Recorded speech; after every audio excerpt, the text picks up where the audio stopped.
You've seen it, your parents have seen it, your grandparents have seen it, you've probably forced your kids to watch it during a snow day. The hills are alive with it. That's right, The Sound of Music. We're going to talk about the 5 things hiding in plain sight surrounding, behind the scenes, and in the 1965 hit movie, The Sound of Music, directed by Robert Wise and written by Ernest Lehman. Ernest Lehman, if that name sounds familiar, also wrote the classic Hitchcock thriller, North by Northwest. Great writer. What a team that put together this film based on a stage play that itself was based on the memoirs of the real-life woman Maria von Trapp. But there's a lot about the film you probably have not noticed, and I'm going to give you 5 fascinating behind-the-scenes facts about the film, the last great drop of golden sunshine and what we call the golden age of cinema. This is one of the great G-rated films. Now, can you imagine a film like this today winning an Academy Award, let alone Best Picture?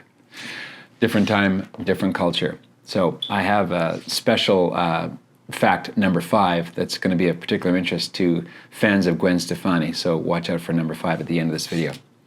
Once you hear these, you're not going to see the movie again in the same way. So you have been warned. Fact number 1, the opening scene almost didn't happen the way it appears on screen now. Julie Andrews recalled after the filming of the film that they used a jet helicopter with a Panaflex camera mounted on the strut of the helicopter, and the downward draft caused by the blades of the chopper blew her to the ground, like pancake flat, over and over. She said it was like biting the dust over and over again. She's standing there trying to sing, and kaboom, she's down. And they couldn't adjust the downdraft, so what they did was they took a much broader pass at her, and as you can see from the opening shot of the film, she's singing the song and the chopper stops well in advance of where she's standing, and then they cut to a land-mounted shot of her finishing the song. Also, it was very cold that day.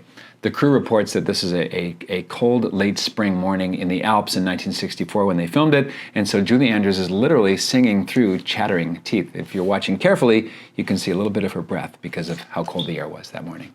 Fact number 2, Christopher Plummer, the actor who plays Georg, Captain von Trapp, did not like the movie. Sam I Am. No, he did not. He thought it was saccharine and super sentimental, and he basically took the role for the paycheck and the fact that it was in exotic European locations.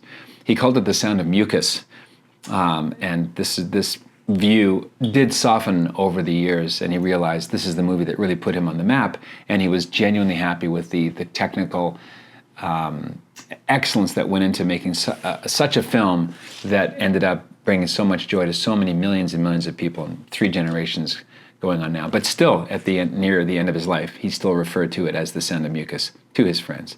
Also, here's a fact and a half. He was drunk when they filmed the final song scene at the Salzburg Music Festival. There you have it. Fact number 3. Now, this is a fact with an asterisk, and it's why is it called The Sound of Music? Now, I have a theory about this. It took me many, many watchings as a girl dad to crack the code. I don't think it's just because it's a movie filled with the sound of music, because it's a musical about people who sing. I think the key to the title comes in the middle of the film, smack dab in the middle of Act 2, when the kids have fallen into the drink. They're wearing the clothing that Maria has fashioned from the drapes of the home.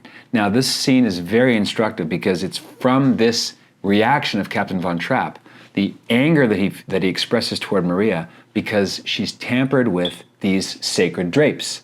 Earlier in the film, the Hausfrau makes it clear to Maria that Captain von Trapp doesn't want that touched. Why? I think the clues are hiding in plain sight. That the late wife of Captain von Trapp, whose name is never mentioned in the film, she's sort of a ghost in the background. She was most probably a singer and probably played guitar.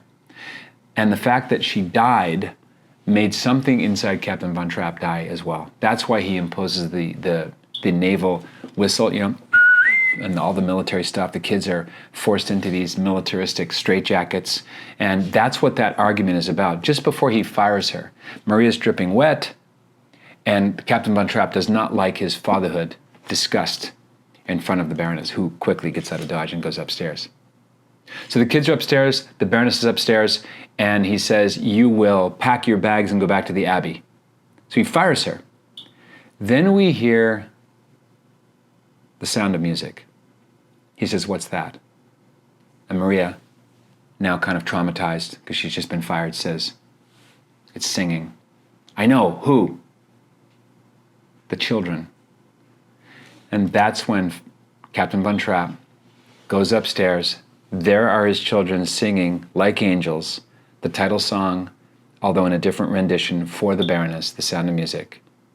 And he stops short of the room at the door, and he just drinks in the sound and the sight of these kids. And now he's able to walk in and join them. And the looks on their faces, Robert Wise, the director, did a beautiful job, almost treating the children like one character, each in their own way. Can't believe their dad is singing now. And then together they sing Edelweiss. And it's the Sound of Music which makes Captain Von Trapp repent, apologize to Maria, and whatever was frozen, whatever was ghost-like about his heart is now coming to life again because of the music and its sound, thanks to Maria. Fact number 4, if you thought Edelweiss was a national anthem of Austria or some kind of centuries-old Alpine standard, think again. Many people have concluded, because the film is, the song from the film is played at funerals and weddings and all kinds of national events in Austria.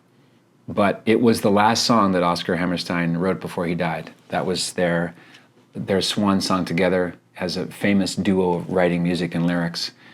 The Sound of Music was their final musical, and Edelweiss was the last song that Mr. Hammerstein wrote before he died of stomach cancer.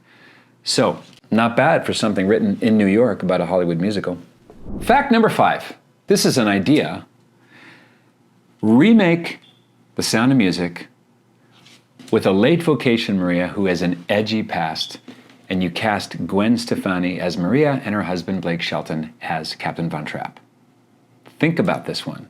She has acting chops. She has performed in a lot of videos. She played Jean Harlow in the Scorsese film The Aviator, and she's famous for appreciating the work of Julie Andrews and loving this film, The Sound of Music. So if you or someone you know has any contact with Gwen Stefani, maybe share this with her, because I think she would make an amazing Maria in a remake. She has this very soulful, intense vocal style that I think would bring 21st century sensibility to the heart of the classic film. So that's my vote. I would love to hear your comments in the comment section on the idea of casting Gwen Stefani as Maria in the remake of The Sound of Music.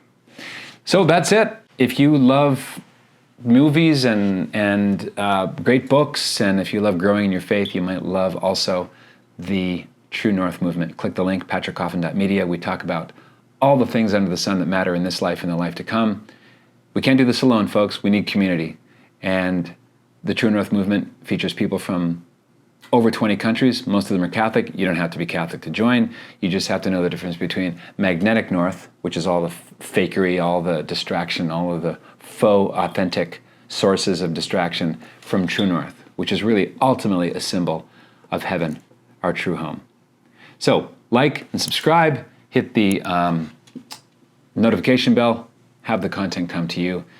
And if you're still singing Do Re Mi after 60 years, we would love to have you on the inside of the True North movement. This is Patrick Coffin. Be a saint. What else is there?